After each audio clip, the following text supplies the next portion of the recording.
पिछली वीडियो में हम यहाँ तक कवर कर चुके हैं डिस्टेंस क्या होता है, डिस्प्लेसमेंट क्या होता है। ठीक है, आज हम कुछ न्यूमेरिकल्स करेंगे जिससे ये कंसेप्ट और ज़्यादा क्लियर हो जाएगा कि डिस्टेंस और डिस्प्लेसमेंट में क्या डिफरेंस है। ठीक है, ये जो मैं न्यूमेरिकल्स करवा रही हूँ ये एनसीईआरटी की बुक है 9th क्लास की।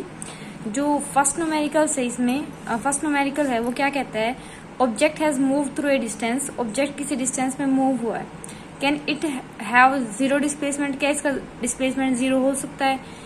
इफ यस, अगर हाँ तो spot your answer with an example. तो अपने आंसर के लिए कोई भी मतलब प्रूव करने के लिए एग्जाम्पल देना है तुम्हें। ठीक है, अब देखो मैंने बताया था डिस्प्लेसमेंट जीरो हो सकता है। ठीक है, डिस्प्लेसमेंट जीरो किस केस में होता है? मान लो जैसे मैंने एग्जाम्पल दिया था, ये अपना घर था, ठीक है, और ये अपना क्या था, स्कूल था। अब जब घर से स्कूल जा रहे थे और वापस आ रहे थे इनिशियल पॉइंट पे, उस केस में मेरा डिस्प्लेसमेंट क्या हो रहा था? जीरो। या फिर, और ये तो एक जनरल एग्जाम्पल है। ठीक है, ये अगर एग्जाम्पल है हम सर्कल का, हम एक सर्कल के ए पॉइंट पे है। ठीक है, अब घूम फिर के हम पूरा एक राउंड कंप्लीट करके वापस इस ए पॉइंट पे आ गए, यानी कि मेरी इनिशियल पोजीशन भी यही है और फाइनल पोजीशन भी यही है।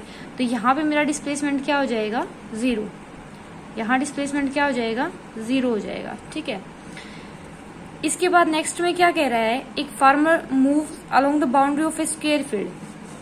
यहाँ एक किसान है, ये उसका एक स्क्वायर फील्ड ले रखा है। ठीक है, वो एक स्क्वायर फील्ड में घूम रहा है। ठीक है, जिसकी साइड कितनी दे रखी है? 10 मीटर। अब वो 40 सेकंड में एक कंप्लीट राउंड कवर कर रहा है, मतलब एक राउंड इस पूरे फील्ड का। मान लो यहाँ से चला ए पॉइंट से, ये ए है, ये बी है और ये सी है और डी है, यानी कि ए से चला और वापस ए पे आ गया। ठीक है, तो जो कंप्लीट टाइम इसने लिया है एक राउंड का कंप्लीट टाइम इसने कितना लिया है? 40 सेकंड लिया है। ठीक है, अब पूछ रहा है what will be the magnitude of displacement. Displacement बताना है ऑफ फार्मर का एट द एंड ऑफ, कितने टाइम बाद बताना है? 2 मिनट। ये बताना है 2 मिनट 20 सेकंड के बाद बताना है। ठीक है, पहले इसको कम्प्लीटली सेकंड में कन्वर्ट करना पड़ेगा। कितना बनेगा? मिनट के क्या बनाओगे? सेकंड। सेकंड बनाने के लिए क्या करते हैं? 60 से मल्टीप्लाई, फिर ये 20 इसमें क्या कर देते हैं? ऐड कर देते हैं। ठीक है, तो ये कितना हो जाएगा? 140 सेकंड। इनकी हमें ये बताना है कि 140 सेकंड के बाद वो कहाँ पे होगा, उसकी डिस्प्लेसमेंट क्या होगी। ठीक है, तो देखो इतने टाइम का ये अपना टोटल टाइम हो गया कि नहीं? ये एक राउंड के लिए ले रहा है, तो यहाँ पे हम निकालेंगे कि जो नंबर ऑफ राउंड्स है, नंबर ऑफ राउंड्स निकालने पड़ेंगे। वो कितने राउंड लगाएगा, वो कहाँ तक पहुंचेगा, पहला यही काम है अपना। तो यहाँ पे देखो नंबर ऑफ राउंड कैसे आएंगे, टोटल टाइम कितना है अपने पास? टोटल टाइम कितना है? 140 सेकेंड। ठीक है, 140 सेकेंड है। ठीक है, तो टोटल टाइम अपॉन में टाइम फॉर 1 राउंड, एक राउंड के लिए कितना टाइम लग रहा है। ठीक है, तो यहाँ पे टोटल टाइम कितना है? 140, और एक राउंड के लिए कितना लग रहा है? 40 सेकेंड। तो यहाँ पे कितना आ जाएगा? 7 से ये 2 पे कितना आ गया? 3.5 आ गया। इनकी वो इतने राउंड लेगा, मतलब 3 राउंड तो पूरे हैं और एक क्या है? हाफ राउंड है। तो यहाँ पे देखो 3 राउंड में यहाँ से गया, 3 राउंड में एक राउंड, फिर यहाँ से दूसरा राउंड और फिर यहाँ से तीसरा राउंड। फाइनल पोजीशन में वही आ गई जो इनिशियल है। इसका मतलब यहाँ पे डिस्प्लेसमेंट क्या हो जाएगा? जीरो। पर अभी हमारा हाफ राउंड और बचा है, तो हाफ राउंड में ये यहाँ तक कवर आ जाएगा, सी पे आ जाएगा। समझ रहे हो? यानी कि यह हाफ राउंड में कहाँ आ जाएगा? सी तक। देखो आधा राउंड ही तो है ये, मान लो इसका डायगोनल है, ये इधर का हाफ पोर्शन, ये इधर का हाफ पोर्शन, तो ये हाफ पोर्शन वो यहाँ तक आ गया। अब मेरी इनिशियल पोजीशन क्या है? ए है, तो जो फाइनल पोजीशन है वो मेरी क्या है? सी है, यही है। अब डिस्प्लेसमेंट क्या होता है? इनिशियल और फाइनल के बीच का गैप होता है, तो ये मेरा क्या हो गया? डिस्प्लेसमेंट। अब इसकी वैल्यू पूछ रहा है वो कितनी आएगी, तो देखो स्क्वायर के अंदर ये 90 डिग्री होता है। अब यहाँ पे ये क्या हो गया? ठीक है, ये बेस, ठीक है, ये ट्रायंगल बन रही है कि नहीं? ये परपेंडिकुलर और ये हाइपोटेन्यूज। तो यहाँ पे अगर आप थ्योरम लगाते हैं अपनी, तो बेस का स्क्वायर, परपेंडिकुलर का स्क्वायर, वो किसके इक्वल आ जाएगा? हाइपोटेन्यूज के स्क्वायर के। मतलब जो AC है, AC का स्क्वायर किसके इक्वल आ जाएगा? ये आ जाएगा, बेस कितना है? 10, स्क्वायर की सारी साइड इक्वल होती है, 10 ये है, 10 ये है, 10 ये और 10 ये। तो यहाँ पे क्या आ जाएगा? 10 का स्क्वायर प्लस में 10 का स्क्वायर। ये चीज समझ में आए? तो यहाँ पे क्या आ जाएगा? 100 प्लस में 100, और ये AC है, इधर आके स्क्वायर है, स्क्वायर रूट हो जाएगा। तो यहाँ पे ये AC का स्क्वायर था, यहाँ पे AC कितना आ जाएगा अपने पास? Under the root. ठीक है, अब यहाँ पे से 100 कॉमन ले सकती हूँ मैं, क्या आ जाएगा? 1 + 1। ठीक है, अंडर द रूट। अब 100 का स्क्वायर रूट क्या होता है 10, 10 क्या आ गया बाहर, अंदर क्या बच गया √2। ये चीज समझ में है। देखो सिंपल एडिशन करने की जरूरत नहीं है, यहाँ पे हम देख रहे हैं स्क्वायर ही है, कॉमन ले लो 1 + 1 आ जाएगा। अब 100 का स्क्वायर रूट कितना हो जाएगा 10 हो जाएगा, तो यहाँ से कितना आ जाएगा 10√2। ये मेरा क्या आ गया डिस्प्लेसमेंट आ गया। आई थिंक समझ में आ गया होगा कैसे निकाला है, ठीक है। जो अपना नेक्स्ट है, नेक्स्ट क्वेश्चन में क्या कह रहा है, ये नेक्स्ट में कह रहा है which of following is true for displacement. Displacement के लिए कौन सी चीज ट्रू है, हमें ये चीज बतानी है, ठीक है। अब यहाँ पे देखो ये कह रहा है इट कांट बी 0, क्या डिस्प्लेसमेंट 0 नहीं हो सकता। बता चुकी हूँ पहले वाली वीडियो में, या इसमें बता चुकी हूँ कि जिस पॉइंट से चला है फाइनल उसी पे आके रुक गया तो डिस्प्लेसमेंट 0 हो जाता है। तो ये फर्स्ट स्टेटमेंट क्या होगी अपने पास रॉन्ग हो गई। नेक्स्ट कह रहा है its magnitude is greater than displacement travelled by the object. ये कह रहा है कि जो उसका मैग्नीट्यूड है, मतलब ये कह रहा है डिस्प्लेसमेंट जो होगा ना, डिस्प्लेसमेंट ज्यादा होता है किससे, डिस्टेंस से। ऐसा तो कुछ नहीं बताया, अपोजिट होता है, डिस्टेंस हमेशा ज्यादा होता है कि नहीं डिस्प्लेसमेंट से, ठीक है। तो ये भी क्या होगी स्टेटमेंट रॉन्ग होगी। क्लियर हुआ डिस्टेंस और डिस्प्लेसमेंट का। अगर आप स्टार्टिंग से वीडियो देखते हो और लास्ट में इस वीडियो में पहुंचते हो तो मुझे नहीं लगता कि आपका टॉपिक जो है वो क्लियर नहीं होगा, ठीक है, बहुत अच्छे से हो जाएगा। नेक्स्ट जो अपना इसमें टॉपिक है,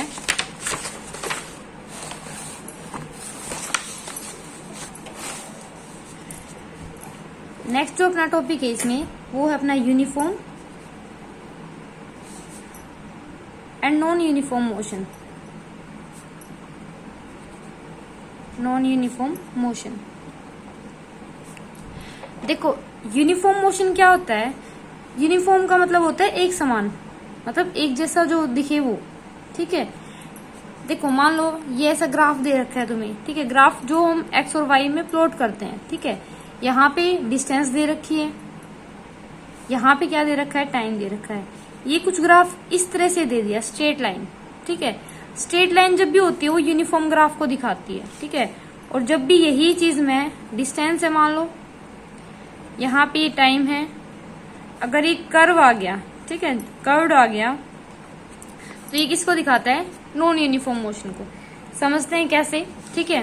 देखो मान लो मैं 9 बजे स्टार्ट हुई, मान लो हम लोग गाड़ी में बैठे हैं, 9 बजे मैंने स्टार्ट किया चलना, ठीक है, 10 बजे तक, ठीक है, 9 से 10 कितना हो गया 1 घंटा, ठीक है। मान लो 9 बजे चलने, 9 से 10 हमने कितना कवर किया, हमने कवर किया 10 किलोमीटर, ठीक है। फिर मैं 10 से 11 बजे तक, ठीक है, फिर 1 घंटा हो गया कि नहीं, फिर भी मेरी गाड़ी 10 किलोमीटर कवर कर रही है, ठीक है। फिर 12 बजे देखा मैंने, फिर दोबारा से 10 किलोमीटर ही कवर किया। मतलब क्या है इक्वल टाइम इंटरवल में, ठीक है, क्या कहना चाह रही हूं मैं, इक्वल टाइम इंटरवल में, इक्वल टाइम इंटरवल में इक्वल डिस्टेंस कवर कर रहा है, इक्वल डिस्टेंस कवर कर रहा है। तो इस चीज को हम क्या बोलते हैं यूनिफॉर्म मोशन। मतलब कि दोनों चीजें इक्वल हैं, टाइम गैप भी इक्वल है, 1-1 घंटे का है कि नहीं, और डिस्टेंस भी 10-10 किलोमीटर ही कवर कर रहा है। तो ये हमारा क्या हो जाता है इक्वल टाइम में इक्वल डिस्टेंस कवर कर रहा है। ऐसे मोशन को मैं क्या बोलती हूँ यूनिफॉर्म मोशन, ठीक है। अब ये जो ग्राफ है देखो, यहाँ टाइमिंग ले ली, यहाँ देखो ये जो गैप है ये वाली चीज जो है, ठीक है, इक्वल टाइम में इक्वल कवर करेगा। तो जब हम रीडिंग लेंगे भी इतनी डिस्टेंस इतने टाइम में कवर की, इतनी डिस्टेंस इतने टाइम में कवर की, ठीक है। जब ये ग्राफ बनाएंगे ये ऐसे, तो ये हमें क्या मिलेगा, देखो ये गैप इक्वल है, गैप इक्वल है, ठीक है। यानी कि ये क्या मिलेगा हमें, एक स्ट्रेट लाइन ग्राफ मिलेगा। ये कैसा है स्ट्रेट लाइन ग्राफ है। जो स्ट्रेट लाइन ग्राफ होगा वो हमें क्या दिखाता है कि यूनिफॉर्म मोशन है, इक्वल टाइम में इक्वल डिस्टेंस कवर कर रहा है। अब यहाँ पे आ जाओ, जो नॉन यूनिफॉर्म मोशन होता है, नॉन यूनिफॉर्म मोशन में क्या है डिस्टेंस और टाइम का देखेंगे, ठीक है। अब यहाँ पे देखो डिस्टेंस में क्या हो रहा है, यहाँ पे क्या होगा अनइक्वल डिस्टेंस होगी या अनइक्वल टाइम, ठीक है, या फिर इक्वल डिस्टेंस। मतलब तुम्हें कोई भी एक चीज जो है अनइक्वल मिलेगी, ठीक है, या फिर मैं दोनों ही अनइक्वल भी कर सकती हूँ। अनइक्वल ही टाइम है और अनइक्वल ही डिस्टेंस है। जैसे हम देखो हाईवे पे जा रहे हैं, हो सकता है वहां पे हम यूनिफॉर्म मोशन में चल सकते हैं, रोड एकदम अच्छा खासा होता है, हम सीधा चल सकते हैं। लेकिन मान लो गांव में एंट्री कर रहे हैं, ठीक है, मोड़ पे आ रहे हैं कहीं पे गांव में, तो हमारी स्पीड वेरी करती रहती है, कभी 20 होगी, कभी 30 होगी, कभी 40 होगी, मतलब स्पीड चेंज होती रहती है कि नहीं, ठीक है। वो चीज हमारी क्या होती है नॉन यूनिफॉर्म मोशन होता है, ठीक है। डेली लाइफ में हम नॉन यूनिफॉर्म मोशन को ही फॉलो करते हैं मोस्टली केसेस में, ठीक है। ट्रेन में जा रहे हैं, बस में जा रहे हैं, सब में क्या है, नॉन यूनिफॉर्म मोशन है, ठीक है। Equal time equal distance cover ना भी करे, ठीक है।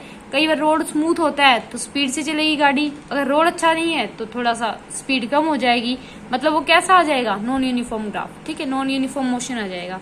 मतलब क्या है, मान लो ये मेरा 9 बजे है, यहाँ मैंने 9:30, यहाँ मैंने 10 किलोमीटर कवर कर लिया। फिर मान लो मैं 10:30, अब देखो यहाँ तो आधे घंटे का गैप था, अब यहाँ कितने का हो गया, 1 घंटे का हो गया कि नहीं, 1 घंटे का गैप हो गया। मान लो यहाँ मैंने 20 किलोमीटर कवर कर लिया, या 30 लगा लो, 30 किलोमीटर कवर कर लिया। मतलब क्या, देखो आधे घंटे में मैं अगर 10 कर रही थी, यूनिफॉर्म होता तो अगले आधे घंटे में या 1 घंटे में मुझे इसका डबल चलना चाहिए था कि नहीं, ठीक है। अब यहाँ पे मैं 30 किलोमीटर चल रही हूँ, ठीक है। मतलब क्या चीज है यहाँ पे, देखो टाइम भी अनइक्वल है और ये भी अनइक्वल है, ठीक है।